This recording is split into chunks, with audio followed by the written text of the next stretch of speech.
নমস্কার, welcome all to live academy. আমি Prasenjit. Recently Russia United Nation থেকে ভারতের পক্ষে একটা খুবই গুরুত্বপূর্ণ স্টেটমেন্ট দিয়েছে। আর এই স্টেটমেন্ট কিন্তু রাশিয়া তার নিজের দেশ ক্রেমলিন অথবা অন্য কোনো জায়গা থেকে দেয়নি। রাশিয়া এখন ইউনাইটেড সিকিউরিটি কাউন্সিলের প্রেসিডেন্ট হয়েছে।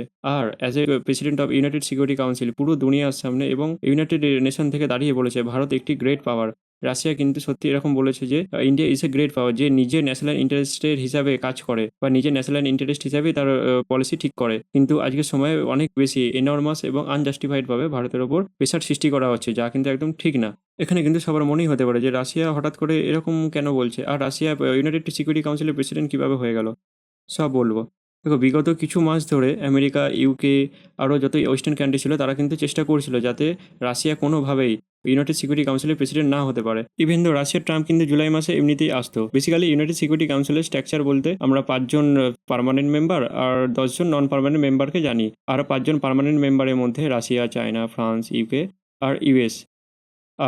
আর এর মধ্যে যে 15জন মেম্বার আছে এর মধ্যে একটি করে দেশ 1 মাসের জন্য ইউনাইটেড সিকিউরিটি কাউন্সিলের পার্মানেন্ট মেম্বার হবে। And being the president gives you a lot of power. একমাত্র প্রেসিডেন্টই ঠিক করবে যে ইউনাইটেড সিকিউরিটি কাউন্সিলে কোন প্রসঙ্গ নিয়ে আলোচনা হবে, কোন প্রসঙ্গ নিয়ে আলোচনা হবে না, কোন প্রসঙ্গ তোলা হবে।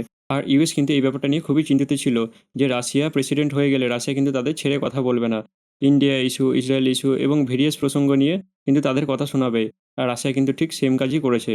প্রথমত এটাই যে চায়নার সমর্থনে রাশিয়া কিন্তু অনায়াসেই ইউনাইটেড সিকিউরিটি কাউন্সিলের যে প্রসেস, সেই প্রসেসটা পার করে। এখানে কিন্তু এমন কিছু নয় যে হঠাৎ করেই ঠিক হয়ে যাবে যে রাশিয়া প্রেসিডেন্ট হবে বা ইন্ডিয়া প্রেসিডেন্ট হবে ইউনাইটেড সিকিউরিটি কাউন্সিলের। এটা কিন্তু অনেক আগে থেকেই শিডিউল করা থাকে।